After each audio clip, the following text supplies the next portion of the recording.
প্রিয় শিক্ষার্থীবৃন্দ, আরেকটি নতুন ভিডিওতে তোমাদের স্বাগতম। আজকে আমরা 3 থেকে 5 ডিজিটের যে কোনো সংখ্যার বর্গমূলের শর্টকাট টেকনিক শিখব। যারা মাত্র কয়েক সেকেন্ডের মধ্যেই বড় বড় সংখ্যার বর্গমূল বের করতে চাও, তারা ভিডিওটি কন্টিনিউ করতে থাকো। এর জন্য আমাদের প্রয়োজন হবে 1 থেকে 10 পর্যন্ত সংখ্যাগুলোর বর্গ মনে রাখা। তোমরা ডান দিকের অংশটা একটু লক্ষ্য করো। যেমন এখানে 1 স্কোয়ারে 1, 2 স্কোয়ারে 4, 3 স্কোয়ারে 9, এইভাবে 10 স্কোয়ারে 100। এরপরে আবার আছে 11 স্কোয়ারে 121, সেখান থেকে শুরু করে 20 স্কোয়ারে 400 পর্যন্ত। তো এই 10 স্কোয়ারে 100 এই পর্যন্ত তোমরা যদি শিখতে পারো, তাহলে 3 ডিজিট বা 4 ডিজিটের যে কোনো সংখ্যার বর্গমূল খুব সহজে করে ফেলতে পারবে। আর 20 পর্যন্ত মুখস্থ রাখলে 5 ডিজিটের কোনো কোনো সংখ্যার বর্গমূল করতে পারবে। আর যদি তোমরা 32 পর্যন্ত মুখস্থ রাখো, তাহলে 5 ডিজিটের যে কোনো সংখ্যার বর্গমূল করতে পারবে। এবার আমরা প্রথমে 3 ডিজিটের একটি সংখ্যার বর্গমূল করব। তোমরা একটু লক্ষ্য করো। প্রথমেই আছে 784 একটা সংখ্যা। এর প্রথম একক আর দশক এই দুইটা অঙ্ক মিলে যে 84 হলো, এই 84 সংখ্যাটাকে আমরা একটা জোড়া হিসাবে কল্পনা করব। তারপরে এখানে একটা সংখ্যা আছে 7, এই 7-এর চেয়ে ছোট একটা পূর্ণবর্গ সংখ্যা 4। যেমন ওই যে 4, তার বর্গমূল হলো 2, কারণ 2 কে স্কোয়ার করলে 4 হয়, তাহলে 4 এর বর্গমূল হলো 2। তাহলে এদিকে যে সংখ্যাগুলো আছে এগুলো সবই পূর্ণবর্গ সংখ্যা, অর্থাৎ এদের বর্গমূল আছে। যেমন 4 এর বর্গমূল হলো 2, তাহলে এখানে আমরা 7 এর যে ছোট সংখ্যা 4, তার বর্গমূল আমরা 2 লিখব। তারপরে এখানে আরেকটা সংখ্যা হবে, তবে সেই সংখ্যাটা নির্ভর করে এই 4 সংখ্যাটা, একক স্থানে অঙ্ক যে 4 আছে, এই 4 এর উপর নির্ভর করে। এখানে কোন কোন সংখ্যাকে বর্গ করলে একক স্থানে 4 আসে সেটা আমরা দেখব। যেমন ওই যে 2 কে স্কোয়ার করলে 4 আসে, তারপরে 8 কে স্কোয়ার করলে একক অঙ্ক 4 আসে, এখানে 4 আসে, আর এটা তো একক অঙ্কই আছে। তাহলে এই দুইটা আমরা একটু লক্ষ্য করি। 2 স্কোয়ারে 4 হয়, আর 8 স্কোয়ারে 64 হয়, অর্থাৎ এটা একক অঙ্ক 4 হয়। তাহলে এই দ্বিতীয় যে ডিজিটটা আসবে, দ্বিতীয় ডিজিটটা হয় তোমার 2 হবে, না হলে 8 হবে। যেহেতু 2 স্কোয়ারে 4, 8 স্কোয়ারে 64, তাহলে দ্বিতীয় ডিজিটটা হয় 2, না হলে 8 হবে। তার মানে সংখ্যাটা তাহলে হতে পারে 22 অথবা হতে পারে 28। আসলে কোনটা হবে সেটার জন্য আমরা একটা প্রসেস দেখব। যেমন এখানে আমরা 2 লিখেছি, এই 2 এবং তার পরবর্তী সংখ্যাটা হলো 3, এই দুটা সংখ্যা আমরা গুণ করব। গুণ করলে হয় 6। তাহলে এই 6 সংখ্যাটা 7 অপেক্ষা ছোট। তার মানে এই 7 সংখ্যাটা 6 এর থেকে বড়। তাহলে যদি বড় হয়, তাহলে আমরা বড়টা লিখব, তার মানে যে 8 হবে। তাহলে আমরা 784 বর্গমূল পাবো 28। যেহেতু 7 বড়, তাহলে বড় সংখ্যাটাই হবে, তার মানে রেজাল্ট হবে 28। তাহলে 784 বর্গমূল হলো 28। তারপরে আমরা 3 ডিজিটের আর একটা সংখ্যা দেখব। ওই একই প্রসেস। প্রথমে এই ডান দিকের সংখ্যা দুইটা একটা জোড়া হিসাবে কল্পনা করব, এটাকে আলাদা রাখবো। তারপরে এখানে যে 6 আছে, এই 6 এর ছোট পূর্ণবর্গ সংখ্যা হলো 4, এই 4 এর বর্গমূল 2, এখানে আমরা 2 লিখব। তারপর আরেকটা ডিজিটে কত হবে সেটা নির্ভর করে এখানে যে একক স্থানে 6 আছে তার উপরে। আমাদের দেখতে হবে কোন কোন সংখ্যাকে বর্গ করলে 6 আসে। যেমন 4 স্কোয়ারে 16, এখানে কিন্তু 6 আসে, যে একক অঙ্ক 6 আসে। এরপরে 6 স্কোয়ারে 36, এখানে একক অঙ্ক 6 আসে। তাহলে এই দুইটা সংখ্যার একক অঙ্ক 6 আসে, এটা আর এটা। 4 স্কোয়ারে 16 একক অঙ্ক 6, 6 স্কোয়ারে 36 এটার একক অঙ্ক 6। তাহলে আমাদের এখানে হয় 4 হবে, না হলে 6 হবে। তাহলে এখানে আমরা 4 আর 6 দুইটাই লিখব। এখন তাহলে সংখ্যাটা হতে পারে 24 অথবা হতে পারে 26। তাহলে সত্যিকারে কোনটা হবে, তার জন্য আমরা ওই যে আগের প্রসেসে যাব। এখানে যে আমরা 2 লিখেছি, এই 2 গুণন তার পরবর্তী সংখ্যাটা হলো 3, 3 দুগুণে 6 আসে। তাহলে এই 6 কিন্তু এই যে এখানে যে 6 আছে 6 এর সমান, এই যদি সমান হয় অথবা বড় হয় তাহলে আমরা বড়টা লিখব। যেহেতু এখানের গুণফল 6 আর এখানে আছেও 6, তাহলে আমরা এখানের যে বড় সংখ্যাটা তার মানে 6, তাহলে আমরা 6 লিখব। তাহলে আমাদের 676 এর বর্গমূল হবে 26। আশা করি তোমরা বুঝতে পেরেছ। এরপর আমরা দেখব 4 ডিজিটের একটা সংখ্যা। তোমরা একটু লক্ষ্য করো, 4 ডিজিটের একটা সংখ্যা আছে।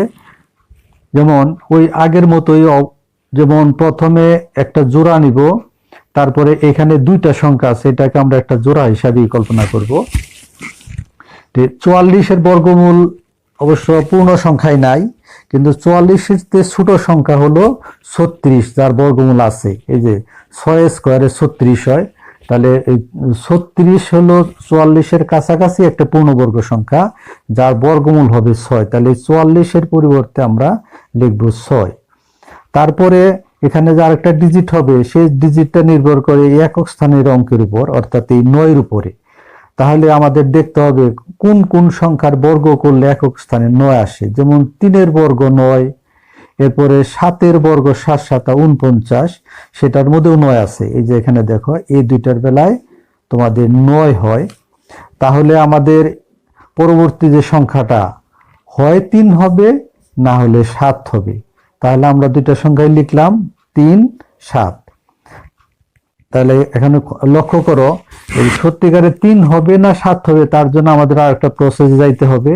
তাহলে আমরা যদি 3 হয় তাহলে সংখ্যাটা হবে 63, আর যদি 7 হয় তাহলে সংখ্যাটা হবে 67। তাহলে সংখ্যাটা আসলে 63 না 67 সেটা আমরা বিবেচনা করব। যেমন এখানে আমরা 6 লিখেছি, 6 গুণন তার পরবর্তী সংখ্যাটা হলো 7, তাহলে 6 7 42। এই 42 সংখ্যাটা 44 সংখ্যা অপেক্ষা ছোট। তার মানে এখানে যে আমাদের মূল যে জোড়াটা সেটা হলো 44 আছিল, তাহলে 44 সংখ্যাটা হলো বড়। তাহলে যদি 44 সংখ্যাটা বড় হয় তাহলে বড় সংখ্যাটাই আমাদের হবে, তার মানে এর বর্গমূল হবে 67। এবার 4 ডিজিটের আরেকটা সংখ্যা দেখো তোমরা, 20 25। তাহলে এই শেষের দুইটা সংখ্যাকে আমরা একটা জোড়া হিসাবে কল্পনা করব, তার প্রথম দুইটা সংখ্যা একটা জোড়া হিসাবে কল্পনা করব। তাহলে এই 20 সংখ্যাটা কিন্তু পূর্ণবর্গ সংখ্যা নয়, কিন্তু 20 এর চেয়ে ছোট সংখ্যা 16, যেটা পূর্ণবর্গ সংখ্যা, যার বর্গমূল 4। তাহলে এখানে আমরা লিখব 4। আর যেহেতু শেষের দুইটা সংখ্যা মিলে 25, 25 এর বর্গমূল সরাসরি 5, এখানে আমরা 5 লিখব। যদি কখনো একবারে ডাইরেক্ট 25 থাকে তাহলে এখানে সরাসরি 5 হবে। তাহলে এই সংখ্যাটার বর্গমূল হবে 45। এরপরে আমরা দেখব 5 সংখ্যার একটি সংখ্যা, যাকে আমরা বর্গমূল করব। তাহলে এই শেষের দুইটা সংখ্যাকে আমরা একটা জোড়া হিসাবে কল্পনা করব। তারপরে 3টা সংখ্যা আছে, 3টা সংখ্যাকে আমরা একসাথে নিব। যদি 2টা সংখ্যা থাকে তাহলে সেটা একসাথে নিতে হবে, আর 3টা সংখ্যা থাকলে একসাথে নিতে হবে, আর এই ডান দিকের সংখ্যা দুইটা জোড়া হিসাবে নিতে হবে।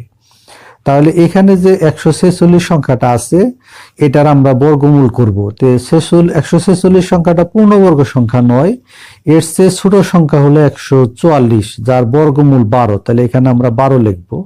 তোমরা একটু লক্ষ্য করো, যেমন আমরা যদি বলি 12 স্কয়ার সমান 144 হয়, আর 13 স্কয়ারে 169 হয়। তাহলে 13 নিলে বেশি হয়ে যায়, কাজে আমাদের 12 নিতে হবে। তারপরে আরেকটা ডিজিট হবে, সেটা আবার নির্ভর করে এখানে যে একক স্থানে অঙ্ক 1 আছে তার উপরে নির্ভর করে। তাহলে 1 কখন হয়, যদি আমরা 1 এটাকে স্কয়ার করি 1 আসে, যদি আমরা 9 কে স্কয়ার করি তাহলে 9 9 81, এটার একক অঙ্ক 1 আসে। তাহলে আমাদের হয় 1 হবে, না হলে 9 হবে। তাহলে আমরা 1 এবং 9 দুইটাই লিখব। তো যদি সংখ্যাটা 1 হয় তাহলে আমাদের রেজাল্ট হবে 121, আর সংখ্যাটা যদি 9 হয় তাহলে আমাদের রেজাল্ট হবে 129। তো এখন আমরা দেখি 121 না 129 হবে, কোনটা সঠিক। তার জন্যে এখানে যে আমরা 12 লিখেছি, এই 12 এবং 12-র পরবর্তী সংখ্যাটা হলো 13। এই দুইটা সংখ্যা আমরা গুণ করব। গুণ করলে যেমন 13 দিয়ে যদি 2-কে গুণ করি, 13 দুগুণে 26, 6 রইল 2, 13 13 আর 2-এ 15, অর্থাৎ 156 হবে। এই 156 সংখ্যাটা 146 সংখ্যা অপেক্ষা বড়। তার মানে এখানে যে 3 ডিজিটের যে সংখ্যাটা আছে, এই সংখ্যাটা দেখা যায় ছোট, 156 থেকে ছোট। যদি ছোট হয় তাহলে আমরা ছোট সংখ্যাটা নিব, তার মানে 1 নিব। তাহলে এই সংখ্যাটা বর্গমূল হবে 121। তারপরে 5 ডিজিটের আরেকটা সংখ্যা আমরা দেখব, যেমন শেষের সংখ্যা দুটা, এটা আমরা একটা জোড়া হিসাবে কল্পনা করব।